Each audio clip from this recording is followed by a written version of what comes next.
Posted by u/free_river_3388. I, 26F, had an affair with a married man, 42M, a few years ago. I had no clue he was married when we first met and hooked up. I obviously looked him up on social media, and while he did have photos of his kids on there was absolutely no mention or photos of a wife at all. I found out that he was married about a month after we first got together, but he told me it was just a marriage on paper and that they basically lived separate lives and agreed to remain married for practical purposes until the kids were older. They owned a business, which she really ran, and he was just financially involved in it. I knew at the time that I probably shouldn't believe him, but I convinced myself it was true. I was in my early 20s, so attracted to him, and I guess almost infatuated with him. He made me feel so good. I know now that I should have ended it immediately, but I didn't realize what I was getting myself into. I was addicted to all the attention he gave me, the great sex, the places he'd take me. I felt special. I was so naive. I got pregnant about a year into seeing him. I had always been so careful about preventing pregnancy, but during my relationship with him, I took stupid risks. I was so high in lust with this guy, it's embarrassing. The things he'd ask me to do, I'd say yes to almost anything, even when I knew it was a bad idea. I was in love with him, or at least I thought I was. I hadn't intentionally wanted to get pregnant. I would, of course, dream about being his wife and having a family, but I knew that wouldn't be a possibility while he had this arrangement with his actual wife. I didn't get pregnant on purpose with any intention of him leaving her for me, even if I wished that we could be a real, normal couple. I was surprised by how excited I was to be pregnant with his baby. I wanted that baby once I found out I was pregnant. The thought of carrying the baby of the man I loved was so special to me, but I knew he probably wouldn't feel the same. I told him I was pregnant, and he told me I couldn't keep the baby. I expected his reaction, but I was devastated, and it hurt me to my core that he didn't feel the same way I did. He offered to make a whole weekend of it somewhere exciting, WTF, and buy me something special if I'd just please get rid of the baby. He explained that he didn't want any more kids, and that he couldn't openly be a father to another child when he and his wife were still pretending to be happily married to the outside world. I agreed to do what he wanted, and we made plans for him to pick me up and find somewhere out of town to get it done. I was all packed the night he was supposed to pick me up, but I started to feel really scared and unsafe about the whole situation. I took my bag and checked myself into a hotel to hide because I couldn't go with him. I texted him, saying I promised never to contact him again, never to name him as the father, or go after child support if he'd promised to leave me alone. At first, he tried to sweet-talk me into doing what he wanted. When I didn't cave in, he said some very nasty things to me and that I'd better never contact him again or show up at his door. I have a 2-year-old now. At times, it's been difficult, but overall, we are thriving as best we can. I have kept my word about not naming him as the father or requesting child support. His wife contacted me on social media. Well, she's his ex-wife now. She wants to talk to me. She found out about me and told me that she divorced him 6 months ago. She wants her children to know their sibling and for my child to know his siblings. That's weird to me. I haven't responded to her yet. I am unsure how to approach this. How do I respond to this? I wonder if I'm being selfish by not exploring the option for my child to know his siblings if she's being genuine about that. If I were married and my husband fathered a child outside of our marriage, I don't think I'd feel the same way she does. First update 3 weeks later. I made a post about this 3 weeks ago, and things have only gotten stranger. Essentially, I had an affair with a married man a few years ago. I promised this man that I wouldn't expose our affair, formally identify him as the father, or request child support. I did that because he was becoming very nasty about the whole situation, and I felt that due to the mess I had created and how I felt by the end of it, a clean break with no involvement from him would be the best thing for everyone. I moved back to where my family is, hundreds of miles from where he and his family live. About a month ago, his ex-wife reached out to me via social media, claiming they had been divorced for 6 months, and that she wanted our children to be able to know each other. Now, their kids are teenagers, so I didn't really think they'd want anything to do with the toddler and the woman their father had an affair with. It seemed odd to me. After posting here, I sort of decided that I wouldn't respond to her. I'd just ignore it. She only sent me the one message, so it wasn't as if she was badgering me about talking or meeting. On Friday night, I decided to message her. I don't really know why. I think it was really just for my sake, so I could have the chance to apologize to her. I told her that I would be more comfortable speaking with her face-to-face since I couldn't trust that it was really her. She said she understood. I was too nervous to meet her in person, but we did a video chat. I didn't know what to expect, if this was all a ploy just to unleash her fury on me or what. I mean, I deserve that. She wouldn't be wrong to feel that way. It was really her. She told me she discovered our affair when she found communications between the two of us after our relationship had ended. She told me I'm one of many women he had affairs with over the years and that she knew about someone even before he met me, but she didn't divorce him at the time. Finding out about my child was the final straw for her. I told her I was sorry for my relationship with her husband and admitted that I knew he was married. She graciously told me she forgives me and that while she initially harbored a lot of anger towards me, she ultimately blames her husband. I'm not blameless, but she chooses not to hate me, essentially. She said she couldn't have said this 6 months or a year ago when she first found out about me, but she has moved past that. She still has anger toward him, along with many other emotions surrounding him. She started pouring out her heart to me about their 20-plus year marriage and life together, and it was very awkward because what do I even say? Her kids know about me and my son. She says they're very mad at their father. Somehow, I don't think they're mad about the fact that he's not involved in my son's life. And why would they be mad about that? I would hate me if I were them. I told her that with my son being so little right now, I don't really feel comfortable with him meeting her kids or being involved with their family. I feel unsure about it, and it's just not something I feel needs to happen right now. Then she told me her ex-husband was in a bad accident 2 months ago. He's fine now, still not allowed to return to all his normal activities just yet, but he will be fine. He is probably the most physically active person I've ever met, barely ever seems to sit down, so he must be terribly annoying to be around if he's not allowed to move all the time. She told me he wants to meet my son. Apparently, she moved back in with him temporarily when he first came home from the hospital. She said the accident really shook him up, and he has been expressing a lot of regret about my son not being involved, not providing for him. So now it's like, was everything she said just a lie, and did he somehow get her to reach out to me on his behalf? And she actually did it? It felt almost like a relief talking to her initially, but then it's like, was any of that true, or was she just trying to be his messenger? I don't even know if that part is true now. Why wouldn't he just contact me himself? I'm just feeling so uneasy about the whole thing now. Second update 2 months 2 weeks later. Since I last posted here a couple months ago, I deleted all social media. I don't know why, but the whole thing just really made me uncomfortable. Then I received a handwritten letter from him. In it, he expressed how he wanted to get to know our son, be a father to him, provide financially for him, and even asked us to come visit him. He also asked me to sign a paternity affidavit. I refused to do so. I know he is my son's father, but I'm not going to make this easy for him. After the things he said to me and the threats he made, he at least has to work for this. At that point, my parents felt we needed to meet with a lawyer. All communication from me has gone through the lawyer since then. I have never responded to him personally or directly. Now, I have a court order for paternity. I have to present my son to have a specimen taken tomorrow. I already know what it's going to say. It's not that I don't want my son to have a dad in his life. It's just the whole situation is a mess. And he lives a few states away from me. I don't know what to do. I can't really do anything. He's doing things legally. Next, I'm sure he'll petition for some form of custody or visitation.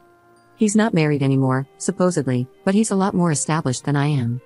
He has considerably more financial resources. I also know he has all sorts of connections where he lives. Luckily, they don't hold as much weight here in my state, but it's still so scary to me. I feel like a bad mom. I brought my son into this world knowing it was a messy situation. I just got so comfortable with it being just the two of us, and now I don't want to give that up. Third update 1 month 2 weeks later. Around 1.5 months ago, we were ordered to submit DNA samples for a paternity test.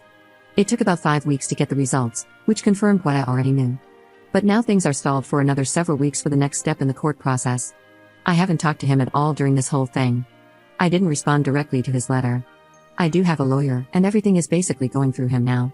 Then, without any warning, he just showed up at my home last weekend. He knocked on the door like it was nothing, saying that this is his son and he doesn't want to wait another 6 weeks for the court to inevitably order us into some sort of custody mediation anyway, his words. He asked why I couldn't just talk to him. I told him that he made me uncomfortable and that him showing up at my house unannounced really made me uncomfortable. Honestly, I'm not sure what made me more uncomfortable, the fact that he showed up like that or the fact that I instantly felt the same attraction to him that I had when I was with him, and I didn't want to feel that at all. In some weird way, part of me felt happy to see him, and another part of me was disgusted that I was happy. He said he doesn't understand why we can't just talk about this. He's not trying to take my son away from me, he just wants to be involved in his life and help provide for him like he should have been all along.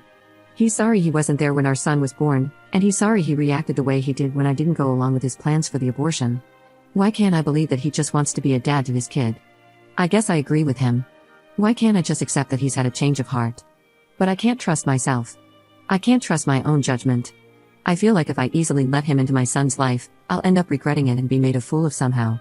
I've already made so many mistakes when it comes to him. He says it's stupid of me not to try to work it out amongst ourselves first, that I'm giving too much control to the court. I don't know whether to believe that or if it's just his way of convincing me to do what he wants. I know he will get some sort of visitation and eventual custody. Maybe it would be better if we tried to come to an agreement, but he has the ability to sway me so easily. I feel so foolish when it comes to him. Nobody else has ever made me feel this way. I want my son to have a dad, and I admit it's probably selfish of me to want to keep him away. But I keep imagining having to spend weeks or months apart from my child while he's living with his dad 12 hours away, and I can't stand the thought of it. I'm just feeling sad, stupid, and defeated. Fourth update 1 month 2 weeks later. Since the last time I posted, we've had a mediation session, and he's met our son twice. At this time, he will have supervised visitation, with me present. Because he lives states away, he is required to come here to see our son. It won't be on a weekly basis due to the travel, but he will see him during 2 weeks of the month, 2 times each week, for a total of 4 visits a month, plus 2 video calls a month. This arrangement will last for 6 months. The next step will be for him to continue that schedule but with unsupervised visitation during which he cannot remove our son from the area for another 6 months. After a year, we agreed to have another mediation session to determine the next steps, with his goal, of having my son at his home for short overnights. I'm not even ready to discuss that. He's already suggesting that I can come for the first few times. I don't like the sound of it at all. We also have the option to request another mediation before the 1-year mark, and something tells me he's going to push for that. I also have an order for child support. While he is in agreement with paying it, the process will have to work through the court system before it becomes official and I start receiving regular payments. In the meantime, he wrote me a large check. I was hesitant to accept it, not because I don't think my son deserves it, but because I'm worried that by accepting it, I might unknowingly do something that could hurt me legally. I'm concerned that I might be obligating myself or my son to something by accepting this check. Could he somehow use this against me? Of course, he wasn't in favor of the 6-month plan. While he does understand that our son shouldn't just go off with a stranger upon first meeting him, he wishes we could speed things along more quickly. But 6 months was what we were able to agree on. He wanted to fly us both to where he lives so he could spend a week or 2 getting to know our son, but I don't feel that's appropriate at this time. Maybe in a few months, or around the holidays, depending on how things are going, but right now it would be too much too soon. The initial 2 meetings went pretty much as I expected. My son is extremely shy. He wanted to hide behind me most of the time. When he did venture out from behind me, as soon as his dad would say anything to him, he'd scurry back behind me and just stare at his dad blankly without saying anything. He came out of his shell a little bit, but he still hasn't said a single word to his dad. He just pretends his dad isn't there and only talks to me. I will say that his dad is being patient and understanding about it. If he's frustrated, he's not showing it. He did suggest that maybe our son needs to get out more, perhaps go to daycare more or even preschool, instead of spending so much time with me and my parents. He's very delighted with how much our son looks like him and how much he favors him over me. The one thing that did bother me is that I had already told him I wanted to be very careful and mindful about how we informed our son, this little barely 3-year-old boy, that this man, this complete stranger, is his dad. He said, sure, yeah. But then, at the first meeting, he introduced himself as dad. Since then, I've been trying to help my son understand, saying things like, you know how your grandpa is my daddy? Well, this guy is your daddy. It's so surreal to me that any of this is happening. I feel like I'm waiting for the other shoe to drop, waiting for something to blow up in my face. Now, it's just about working on accepting our new reality. All of this change is hard and confusing for my son, and it's hard for me too. Unless he really messes up, I'm looking at eventually having to share time with my son during school breaks and holidays, with him spending that time at his dad's house, hours and hours away in another state. It won't happen tomorrow, but it will likely happen in the foreseeable future. I just hope he stays committed. If he can be a good dad to my child, then my child deserves that, no matter how sad sharing him makes me. But if he breaks my son's heart, that'll be a different story, and I won't accept that so readily. Fifth update 3 weeks later. It's been 3 weeks since I last posted and just over a month since our new visitation arrangement started. I've seen plenty of people here talking about how dumb I am, and I don't really understand. What am I doing that's so dumb? I know it was dumb to have an ongoing, year-long affair with a married man. It was stupid to put myself in a position where I could likely end up pregnant. That was in the past. What am I doing now that's so stupid? I have a lawyer. Yes, I agreed to talk to his wife one time. How was I supposed to know she was just doing his bidding? Who would have thought that was the case? It's not even like I went to meet her in person somewhere. It was just a video call. I figured I at least owed that to her, just one time, and a chance to tell her I was sorry for what I did. But ultimately, it felt off, and I protected my son by telling her I didn't think it was appropriate at this time for me and my 2-year-old to travel to another state to meet her teenage kids. It's not as if talking to her opened the door for him to reach out to me. I was careful with what information I shared with her. It's not like I told her my address. He didn't need her to gather that info from me. My talking to her isn't what prompted him to contact me directly and establish paternity. When he reached out to me directly about wanting to be involved with our son, I didn't decide to discuss things directly with him. I got a lawyer. When he showed up at my house, I didn't let him inside. I put my son in his room so he didn't see our son or have access to him. I'm listening to my lawyer. I met with him in mediation, and I'm trying to make careful decisions for my son. There's nothing I can do to prevent him from having access to our son. If I fight it, the court will grant him access anyway. At least this way, I have a say in the arrangement. We're supposed to be using a parenting app, but since the last time I posted, he's reached out to me outside of the app. He keeps talking about us coming to visit him, but I've told him no, it's not appropriate, and it's too much too soon. He's also already started talking about changing my son's last name to his, saying, maybe in a year or so. He tries to have personal conversations with me, not always about our son. I've shut those down and referred him back to the parenting app. He thinks using the app is stupid and is only for people who can't get along. He believes it'd be better for our son if we got along and got to know each other again. He says he cares about me and what's going on in my life, or so he claims. I also didn't cash the check he gave me, I returned it. If he wants to help financially beyond the child support he's ordered to pay, he can purchase items that our son needs out of his own free will, but he isn't to give me cash or checks. My lawyer actually told me that there was nothing wrong with accepting and cashing the check, and that it wouldn't affect anything related to child support. But knowing him, I felt he might try to use the check against me in court later, and I just didn't feel comfortable about it. Sure, I would have loved to keep it, there are plenty of useful things I could have used that money for. Of course, he was upset when I returned the check via certified mail. His plan was foiled. I know he's trying to butter me up for something. I don't know exactly what, but I'm not so naive that I don't see through him now. 6th update 2 months later. It's been 2 more months of this. 2 months of him sending me messages, half about our son, half about everything else. Despite the parenting app, he just can't seem to stick to it. Every other day, I get a text directly from him, "How's our son?" Followed by, "You good though? Do you need anything?" He's also started sending packages for our son. The last one came a few days ago, a big box of toys, books, and clothes. At first, I didn't know what to think. Was this another tactic? But then I looked at the stuff he sent. It was thoughtful, age-appropriate books, clothes that actually fit, and toys my son genuinely liked. It was clear he put effort into it. Or, the person he had go buy the stuff put effort into it. Hopefully not his poor ex-wife. For a moment, I could see him trying to be a father. A small part of me appreciated that. Still, I'm careful. I'm not letting my guard down. The good gestures are mixed with moments that make me feel uneasy. He mentioned again that maybe in a year or so we should talk about changing my son's last name. I don't know why he keeps bringing it up. He acts like it's no big deal, like it's just something we'll agree on eventually. On the other hand, I can't deny that having him show up consistently with child support and gifts has taken some pressure off me. He's contributing in ways that actually help. My son seems happy with the things he's sent. And while I don't want to rely on it, it's nice not to worry about buying new clothes every month. The biggest challenge right now is finding balance. How do I acknowledge the good things he's doing without letting my guard down too much? How do I protect my son from getting hurt if he loses interest or starts pushing too hard again? I'm still following my lawyer's advice, still documenting everything. But the dynamic is changing, and I'm trying to keep up. For now, I'm taking things day by day. Some moments feel peaceful, like maybe this arrangement could work. Other moments, I feel the weight of what's coming. He'll keep pushing for more time, for overnights, for a bigger role. He thinks it's unfair if I don't let him spend more time with our son during the holidays. He was practically throwing a temper tantrum about it. If I won't go to him, then he can rent an Airbnb and we can stay together. What? Why would we do that? He'll see him in December during his regularly scheduled visit. So then he called me a narcissistic, paranoid parent who just wants our son all to myself and said that I'm psychologically damaging him by not forcing him to go from 0 to 60, playing happy family with a complete stranger overnight.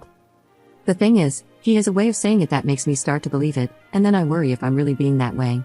I don't know why he can't just act like a normal, patient, understanding adult. I'm cooperating, and I know their level of contact and time will increase gradually.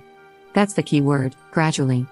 I'm not even trying to prevent that, but I just can't agree with this idea he has of acting like he hasn't been completely uninvolved for almost 3 years.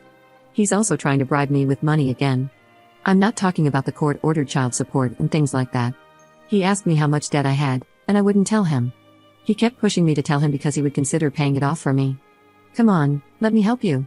It's not help out of the kindness of his heart. He says there aren't strings attached, but I'm sure there are. He'll expect something in return, like for me to agree to change our son's name or allow some sort of custody arrangement I'm uncomfortable with.